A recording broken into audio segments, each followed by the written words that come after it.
There's no one home. I'm searching for a piece of me inside this world. There's no one home. I'm searching for a piece of me inside these walls. You broke my heart. You took away the thing I saw to be so lovely. Can I give up on the human race if they keep on doing that thing that is wrong? What did I do to deserve this situation? How can I fix it? Struggling. On the outside I'm smiling but struggling.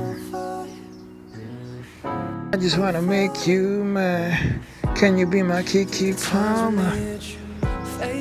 Lindsay, lift those hands and say you love me, baby. It might just be my luck to be with you and drive you crazy.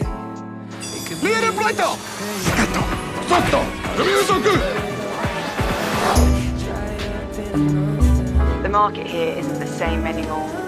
It's half the rate, twice the work. But I got you a gig and the pay is actually pretty good. What's my part? Rento Family is the latest film by acclaimed Academy Award winner Brendan Fraser. Last time we talked about Brendan Fraser in his groundbreaking film The Well, which won him the Academy Award. Well, this time around, he stars in a film called Rento Family, based in Japan. The film is really strange, with a unique futuristic premise. It is directed by a lady called Hikari. Hikari made a name for herself by writing and directing episodes for the groundbreaking Netflix short series called Beef.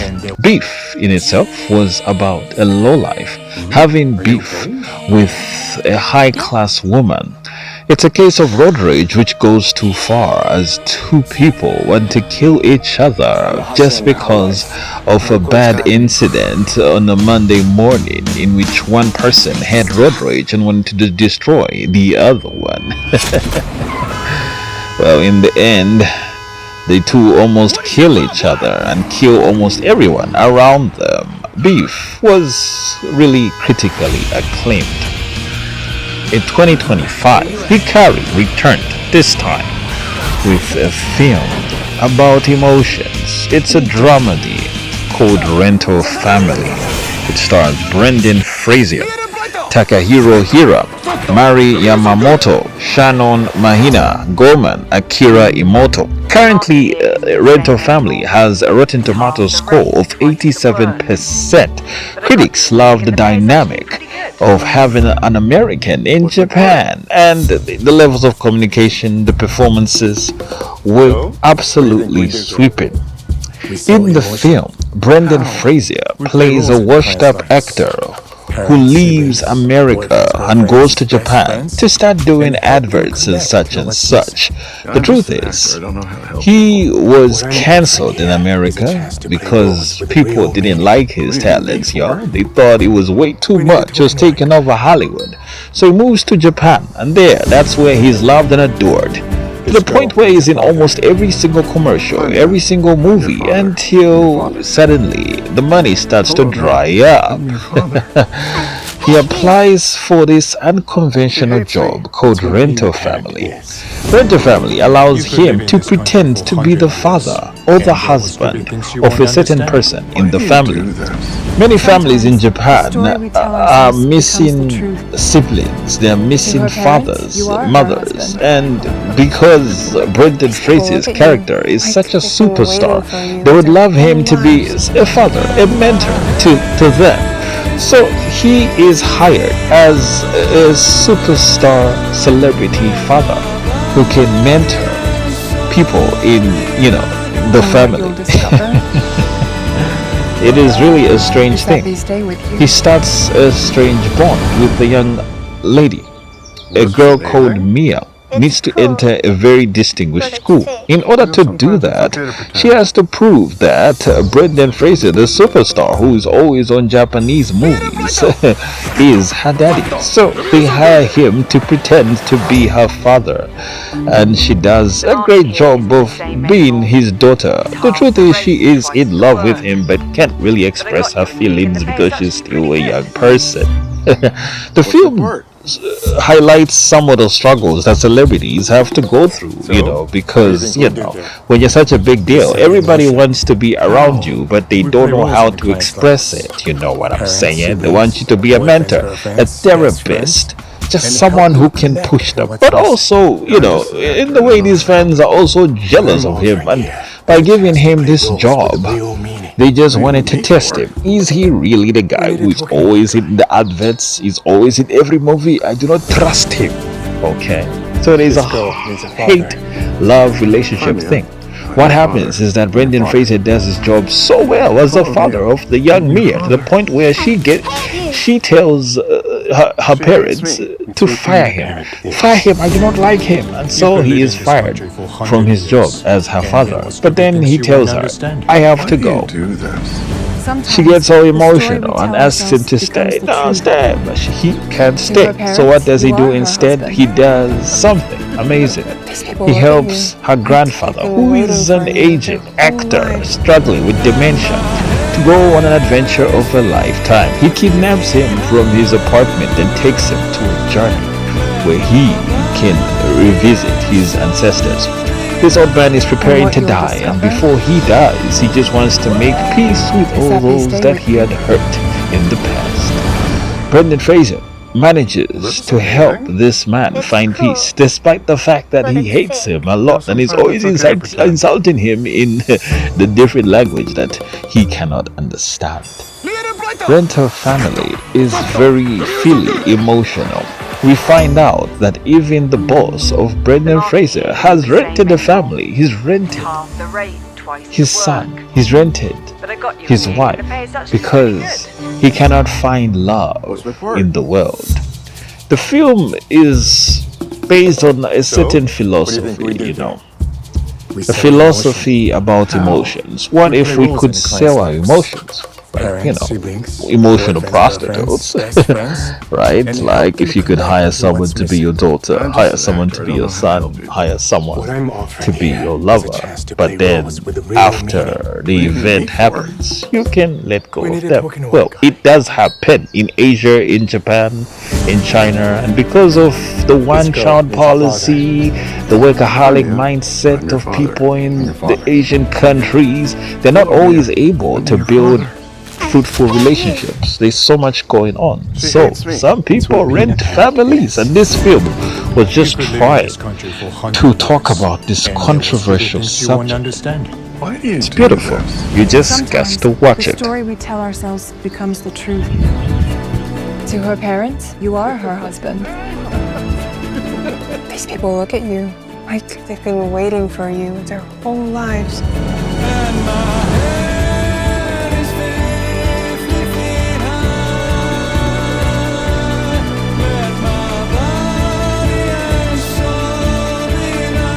And what you'll discover is that they stay with you. Well, this is amazing. It's cool, but it's fake. Sometimes it's okay to pretend.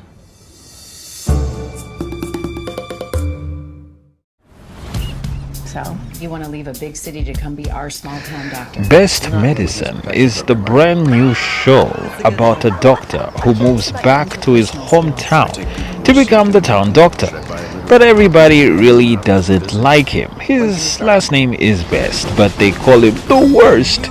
He gets squirmish whenever he sees blood and he wants to throw up. He's always moody and angry. That's because everybody's trying to set him up. You see, it's called best medicine because he uses the approach of humor to help heal his patients. And everybody in the city just doesn't like his style. They want to sabotage him, and they start to create situations where he is not able to survive properly. In episode 1, he gets punched in the face, maybe once or twice or 3 times. The big sheriff in town is an old friend of his who got fed up of being second fiddle to this big shot surgeon. What happened is back in high school, the two were rivals. One was, I'm gonna be the biggest hot shot, you are not gonna make it. And the future doctor person to be, was always humble as could be. I don't know if I'll make it. And he became the big surgeon, whilst the hot shot sheriff ended up in the small town. He did not join the FBI. They said, no, you're too corrupt, you are a terrorist, we can't allow a corrupt cop in the FBI. Sorry, try being a private eye. Okay. That kind of thing. So the rivalry grows into something. And they were also fighting over the love of a woman. Well, the woman chose the sheriff and she stayed in the small town. Meanwhile, the big-time surgeon went on to become so famous. Well, he returns to this small town because God has sent him on a mission. The people in his former town, they've been clowning around. They've been working with Lex Luthor again, trying to involve themselves in Planet of the Apes type experiments. So he is really a secret agent who has been sent on a mission to stop this town from trying to blow up the world and create a Planet of the Apes type situation. In episode 1, we have a number of people coming to his office, and these people are suffering from a strange condition. Men with boobs. What's happening? Why do I have boobs? Well, both of them were sleeping with the same woman, and what happened is because she hated men so much, she would force them to shapeshift into a woman type appearance, but then the side effects of the whole experiment would leave them having boobs. Yeah, it's up to Mr. Best to do what he does best, prescribe some medicine that can stop this from happening, but they keep rejecting him. No, I don't want no medicine from you. You're a fake doctor. Nobody trusts Best at all. They don't believe he is a true surgeon at work. Even his own assistant really hates him and believes she is the true surgeon. That's why she has a blog, and on the blog she's claiming, I am Dr. Best. No, you're not. He fires her in the first episode, but then she begs for a job. Please don't fire me, and then he brings her back. That kind of thing. In episode 2, well, now, after Best has decided, what, I'm gonna stick to this town. Everybody hates me, but I just have to stick around because it's God's mission. Well, there are more problems happening. There's a big dinner event where people eat baked beans that's about to happen. But before that, there's a curse of some form of swine flu. Everybody's throwing up. They got a case of the shit. Plus they all itchy, and they don't want to admit that they're too sickly to go to the event. The truth was they were planning to plant some serum in the food of Chris Brown and Barack Obama. The two of them were supposed to visit the town, and they wanted to sabotage these black men, But the whole thing backfired on them. Now the whole town is sick. They got a case of the shit and the blues and the scratchy itchy, and it's crazy. And everybody is hiding from Dr. Best because they know he's going to prescribe something. And I don't want this guy to be my savior. I'd rather die than let Dr. Best solve my situation and lead me on a quest of recovery. You want to leave a big city to come be our small town doctor? You're not in the witness protection program, are you? Face. They hate him so much, but he has to be Superman doctor and save the town. He finds out that rodents poisoned the well, and You must be Doc Martin. Episode 2 of Best Medicine is a bit frustrating because you could really sense it. Like, they keep tasting his patients. They're supposed to be his patients, not taste his patients. Well, yeah, they keep testing him again and again and and he's just like about to boil over, but he can't like calm down. I find that people He's the here calmest man demanding. but he's new doctor. Start doctor. It's the Irrational. hardest We need job to in the remove his world. shirt. But in the end, he gets to write a book and become a world famous chatty at doctor. supermarkets. The story of Best Medicine is based on Patch Adams and also Dr. Phil, the famous Dr. Phil that used to appear on Oprah all the time. What you need to do is sort out your relationship. That man, the mentalist, the therapist, who can read your mind and help you I could still revisit practice old medicine. times. Other than that, I'll be keeping my own company. Part of you being a doctor Best here is Medicine, a knowing brand your new show for patients. 2026 only is responsibility absolutely is to keep mind blowing. everyone You gotta safe. watch I it. will be examining. What the hell are you doing here? How many people have been on your property? Everyone loves coming by here. Diagnosing What the flip? I have boobs. and treating the ill. He just needs the cream. Would you like to help me with open heart surgery later? You're a real charmer, aren't you? Get a life. Everybody's very pissed off at you. You're the A word, the B word, and the F word. I'm not cut out to be a town doctor. This place won't let you hide. And that's a good thing. I love it here. I love knowing my neighbors.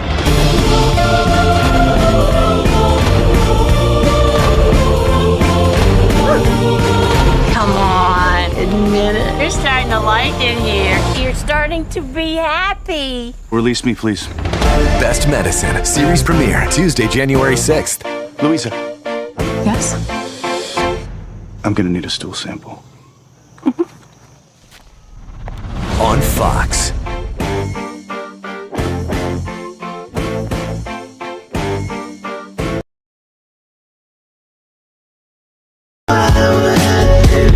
Chris Pine is one of the most famous young actors of modern times. He's a heartthrob, famous for the romantic comedy type stuff. He made his major breakthrough in a number of films. He starred in Unstoppable with Denzel Washington. He was also in Wonder Woman Part 1 and also Part 2, playing Hitler, pretending to be part of the revolution that's trying to fight Hitler, my friends. One day I will explain the Wonder Woman story. It's very confusing, but if you watch the English patient, that the main character played by Ralph Fiennes is also the character played by Chris Pine. Okay. Anyway, so Chris Pine, is a big shot now. He's doing his thing. He was in Star Trek as well, and he is a bit of a reboot king. They put him in the big budget reboots and stuff. We love him a lot. Well, before the fame, he starred in a film alongside comedy legend Lindsay Lohan. You know her from Freaky Friday, and in 2025 Lindsay Lohan starred in the sequel to Freaky Friday called Freakier Friday alongside Jamie Lee Curtis, right? It's where they switch bodies, that kind of thing. Well, in Just My Luck, well, we have Lindsay Lohan and her heartthrob is Chris Pine. The two of them live on two opposite sides of the world, but they're in the same freaking town, the same freaking city. They're in the Big Apple. They're both searching for their goals. One is a spoiled rich white woman and the other one is an Indian pretending to be a white man. Okay. So in Just My Luck, we have the white lady, Lindsay Lohan. She's the queen. She is the prom queen. She's loved by everyone, adored, and she has the best luck. Whenever she enters a lottery, she wins. Whenever she asks for a job, she wins. Daddy, I need $400,000. She gets it. She gets whatever she wants, and she's a mom queen. She's the best of luck. Meanwhile, Chris Pine, on the other hand, well, he's a struggling record producer who, keeps fumbling everything up. He's got a band that he's trying to promote, but they really hate him. They don't take his instructions. They sabotage him secretly to make sure he looks like an idiot. Well, the joke's on them, because if I got egg on my face, you got egg on your face because it was looking stupid. Yeah, but at least we're sabotaging this manager.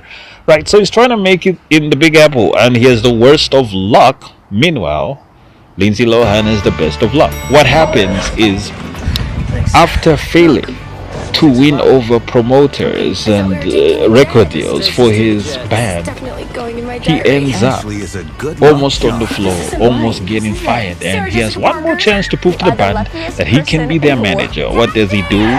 He decides to break into a big luxurious party that is being hosted by Lindsay Lohan. It's a masquerade, everybody wearing a mask. The two of them meet on the dance floor, they fall in love, and then they share a kiss. Well, guess what?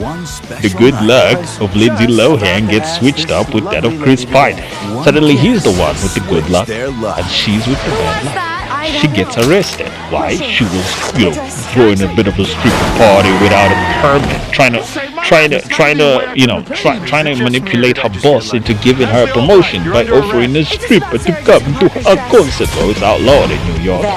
Chris Pine, on the other hand, accidentally, on purpose, ends up saving one of the mayors in the town from an accident. Well, the car was supposed to bash Chris Pine, but because now he got good luck on his side, he becomes the hero. He saved the mayor, the kingpin. What wish would you want? Well, I just want $100,000. Well, not really. We can't do that, but we can help your band become famous. Oh, drats, they really hate me. Yeah, just believe in us, and we'll believe in you too. So the mayor, organizes a record deal for his band, and things start looking up. Everything that was going wrong for Chris Pine starts going well. Meanwhile, Lindsay Lohan, on the other hand, has her fortune turned around. She is having the worst of luck. She is fired from her job. She's in prison. She's punched by a lady because she was being too obnoxious. Okay. What actually happened is that Lindsay Lohan switched appearances with Chris Pine. She became an Indian black-looking woman. Meanwhile, Chris Pine, who was Indian, became a white man. So this film is really about race and how if you have a white face, everything goes your way. If you got a dark face, I'm sorry, man, you go to prison. We don't like you around here. Get the heck out of here, right? So it's not really short, right? Because we see things from their perspective, POV, and she still sees herself as a white woman, but the truth is she's now become Indian with darker skin. Meanwhile, Chris Pine is now being the white man, being treated as a white man in America, given all the advantages that black or Hispanic or Indian would not have. So what happens is Lindsay Lohan starts to get jealous of the whole situation.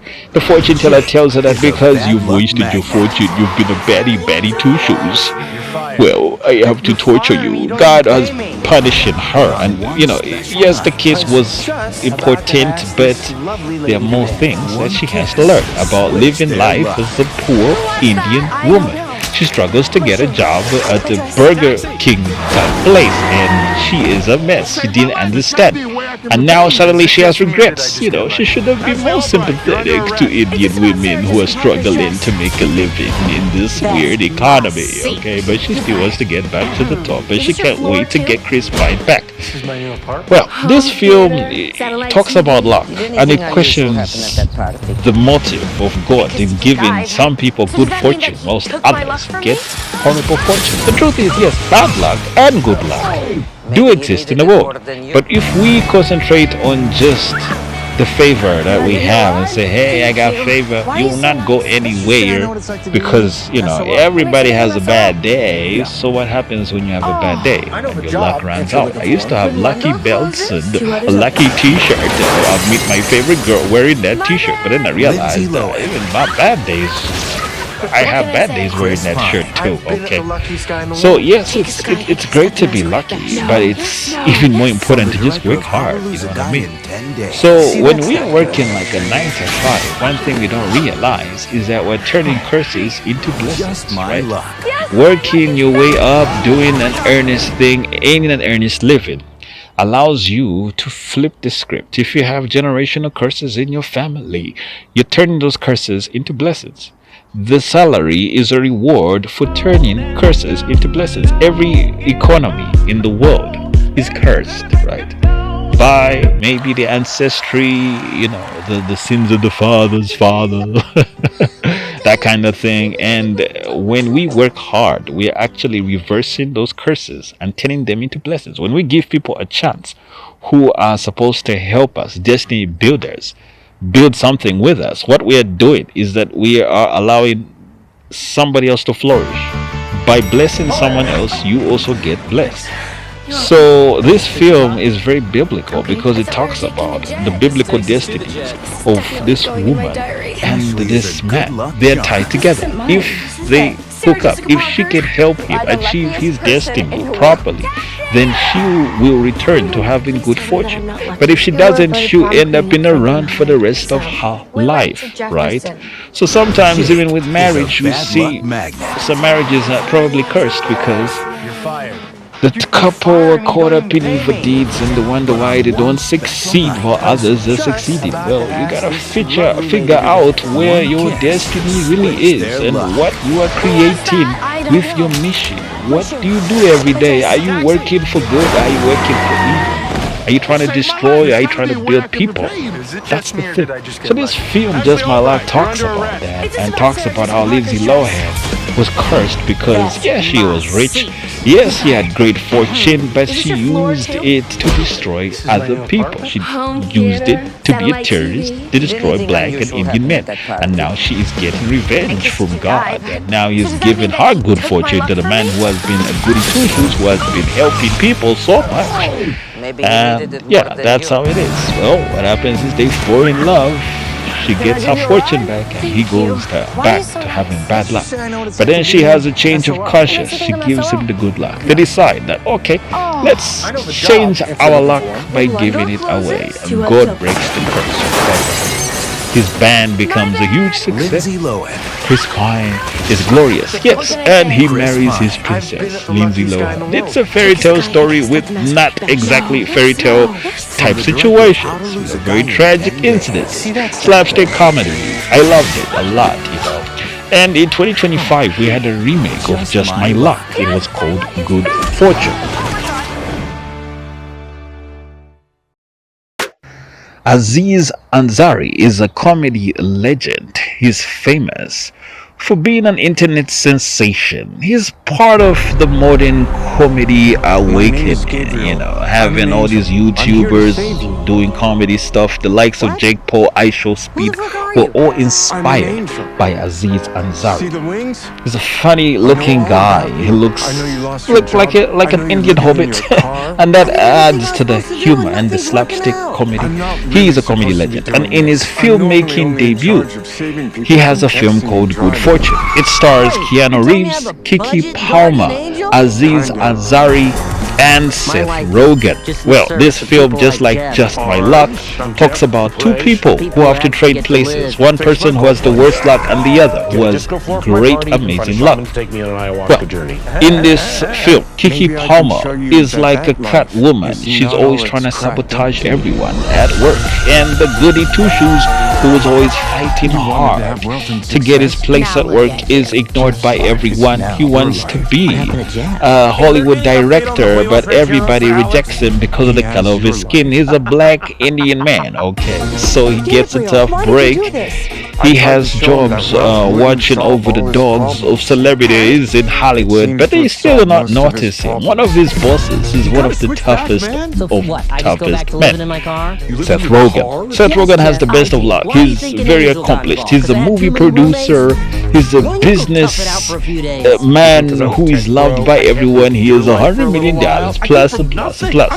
Aziz Ansari has been struggling financially, and in an attempt to join Hollywood and be on a winning spree, he decides to be the butler of Seth Rogen. Seth Rogen loves, you know, his house pet, but he's not sure about him because he shows more potential than him. So often when Aziz Ansari tries to ask for a favor, like, hey, would you mind hiring me to become an actor in one of your movies, like, no, sorry. There's no space for people like you. They only want white men. Okay. So what happens is one of the angels is watching Aziz Ansari, and he's seen him and he's feeling sorry for him. Aziz is becoming suicidal and wants to give up on his Hollywood dream, and just become an economist or a teacher. So now this angel has to intervene, played by Keanu Reeves. How does he intervene? By changing the fortune of Aziz Ansari and mixing it with the fortune of Seth Rogen. Suddenly, Seth Rogen becomes an Indian man, and Aziz Ansari becomes a white man. They have traded places. Aziz Ansari is now famous. He's loved by everyone. Meanwhile, Seth Rogen is struggling. He can't even get a job.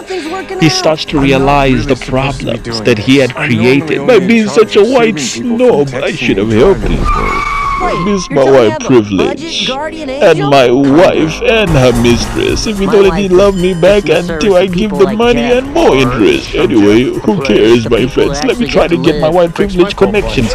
Nobody remembers him. They only know him as an Indian man. Suddenly he has a revelation. Life as a black Indian man is not easy in America. I should have been more thankful for the opportunity I was given. I should help other men. That kind of thing. They end up switching fortunes back, and Aziz Ansari goes back to being, the loser. Well, struggling man, not really a loser, but a struggling guy trying to make ends meet. But then he sees that, his life is not perfect. But through the struggle, things become worth it, and he has a purpose. He has to show people that an Indian man can make it in America. Yes, he wishes he was white, but that's okay. I was born a certain color. I should love my skin, I should love who I am, and I shouldn't let having a bad day decide how things will go for me. I can change my own fortune. Good fortune is beautiful. You just have to see it. Keanu Reeves, Aziz Ansari, Seth Rogen, Kiki Palmer. I love them. You'll never believe me, but I've been there. Give me God. I want a meeting with God. God! It's Jeff!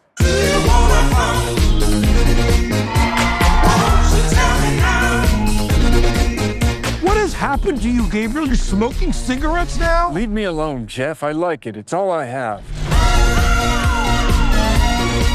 Could you fly? My wings are too small. Not the size of the wing. Actually, it is. Oh, that's too bad.